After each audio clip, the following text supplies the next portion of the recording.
संबंध बनाते समय किसे ज्यादा आनंद आता है?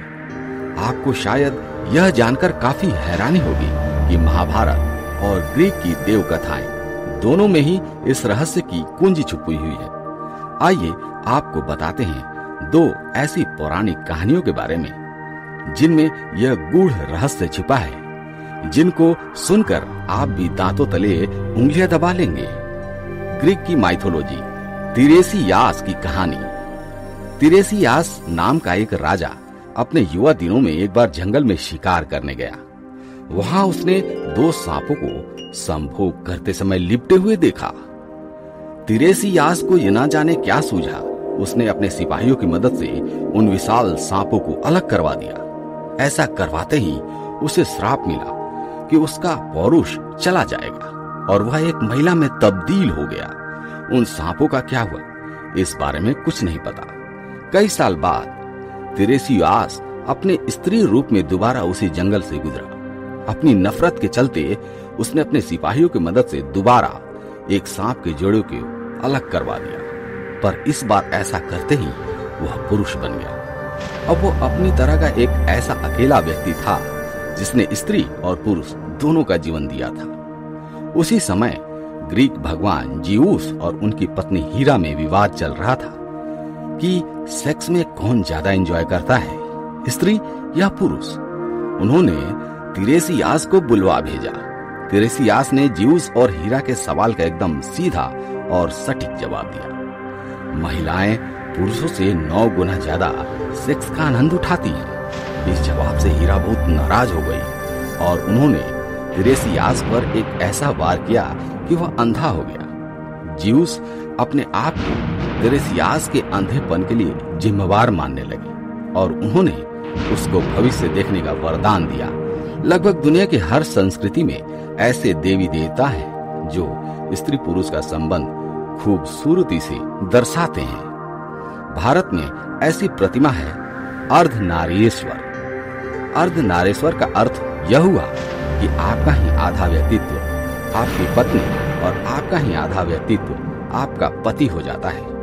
आपकी ही आधी ऊर्जा स्त्रैण और आधी पुरुष हो जाती है और तब इन दोनों के बीच जो रस और लीनता पैदा होती है, उस शक्ति का कहीं कोई विसर्जन नहीं होता।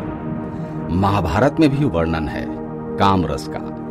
एक बार युधिष्ठिर ने अपने पितामह भीष्म के पास वो गए और उनसे पूछा, हे तातश्री, क्या आप मेरी एक दुविधा सुलझाएंगे? क्या आप मुझे सच सच बताएंगे कि स्त्री या पुरुष दोनों में से वो कौन है जो संभोग के समय ज्यादा आनंद प्राप्त करता है? भीष्म बोले, इस संबंध में मैं तुम्हें भगवस्वाना और सकरा की कथा का वर्णन करता हूँ। भगवस्वाना नाम का एक राजा रहता था। वह न्यायप्रिय और बहुत यशस्वी था, लेकिन उसका कोई पुत्र नहीं था। एक बालक की चाह में उस राजा ने एक अनुष्ठान किया जिसका नाम था अग्निष्टुता। क्योंकि उस हवन में केवल अग्नि भगवान का आदर हुआ था, इसलिए देवराज इंद्र काफी क्रोधित हो गए। इंद्र अपने गुस्से को निकालने के लिए एक मौका ढूंढने लगे ताकि राजा भंगवस्वाना से कोई गलती हो और वो उसे दंड दे सके। पर भंगवस्वाना इतना अच्छा राजा था कि इंद्र को कोई मौका ही नहीं मिल रहा था, जिस कारण से इंद्र का गुस्सा और बढ़ता जा रहा था। एक दिन राजा शिकार पर निकला। इंद्र ने सोचा कि यही अच्छा मौका है अपने अपमान का बदला लेने का। इंद्र ने राजा को सम्मोहित कर लिया। राजा भंगवस्वाना जंगल में इधर उधर भटकने लगा। अपनी सम्मोहित हालत में वो सुध-बुध खो बैठा। न उसे दिशाएं समझ में आ रही थी और न ही अपने सैनिक दिख रहे थे। भूख प्यास ने उसे और व्याकुल कर दिया था। अचानक उसे एक छोटी सी नदी दिखाई दी जो किसी जादू सी लग रही थी। राजा उस नदी की तरफ बढ़ा और पहले उसने अपने घोड़े को पानी पिलाया और फिर खुद पानी पिया। जैसे ही राजा नदी के अंदर प्रवेश किए, पानी पिया, उसने देखा कि वह बदल रहा है। धीरे धीरे वह एक स्त्री में बदल गया। शर्म से बोझल वह राजा जोर जोर से विलाप करने लगा। उसे समझ नहीं आ रहा था कि ऐसा उसके साथ क्यों हुआ।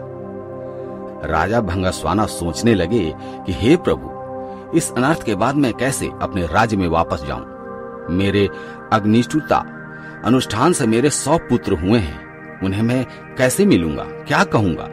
मेरी रानी महारानी जो मेरी प्रतीक्षा कर रही हैं, उनसे मैं कैसे सामना करूंगा? मेरे पौरुष के साथ साथ मेरा राजपाट सब चला जाएगा। मेरी प्रजा का क्या होगा? इस तरह से विलाप करता राजा अपने राज्य वापस लौटा। स्त्री के रूप में जब राजा वापस पहुंचा तो उसे देखकर सभी लोग अचंभित रह गए। राजा ने सभा बुलाई और अपनी रानियों, पुत्रों और मंत्रियों से कहा कि अब मैं राजपाट संभालने लायक नहीं रहा हूं। तुम सभी लोग सुख से यहां रहो, मैं जंगल में जाकर अपनी बाकी का जीवन बिताऊंगा। ऐसा कहकर वह राजा जंगल की तरफ प्रस्थान कर गए। वहां जाकर वह स्त्री रूप में एक तपस्वी के आश्रम में रहने लगी, जिसने उनसे कई पुत्र को जन्म दिया। अपने उन पुत्रों को वह अपने पुराने राज्य में ले गई और अपने पुराने बच्चों से बोली, तुम मेरे पुत्र हो जब मैं पुरुष था, ये मेरे पुत्र हैं जब मैं एक स्त्री हूं। मेरे राज्य को मिलकर संभालो, भाइयों की तरह चलाओ। सभी भाई मिलकर रहने लगे।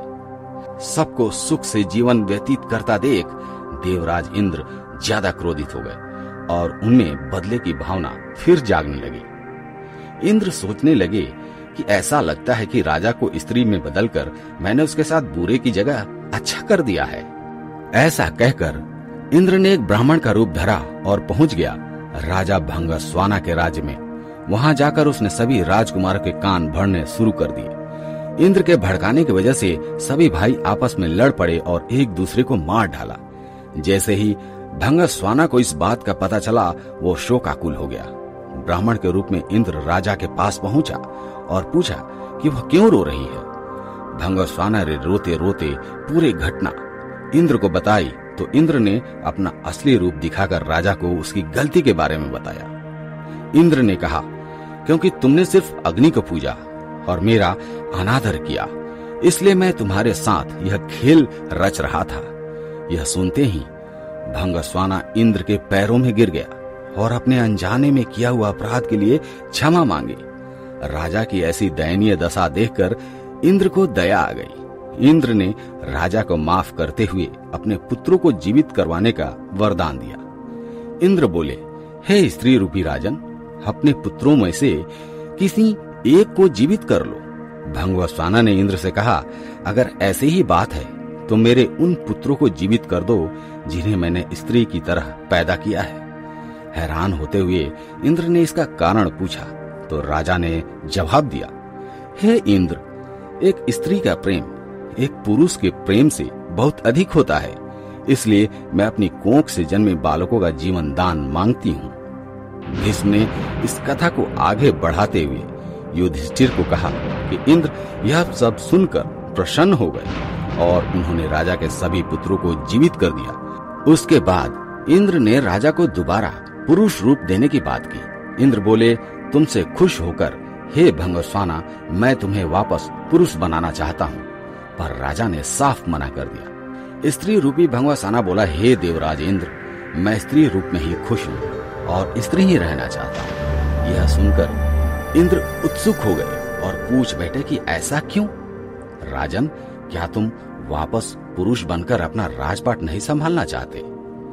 भंगस्वाना बोला, क्योंकि संभोग के समय स्त्री को पुरुष से कई गुना ज्यादा आनंद, तृप्ति और सुख मिलता है, इसलिए मैं स्त्री ही रहना चाहूंगा। इंद्र ने तथास्तु कहा और वहां से प्रस्थान किया। भीष्म बोले, हे युधिष्ठिर, यह बात स्पष्ट है कि स्त्री को संबंधों के समय पुरुष से ज्यादा सुख मिलता है, और जैसा कि हम सभी जानते हैं मित्रों कि स्त्री पुरुष से कई गुना ज्यादा संवेदनशील होती है। आप महाभारत के इस उद्धरण के बारे में क्या सोचते हैं? जरूर बताएं, जरूर।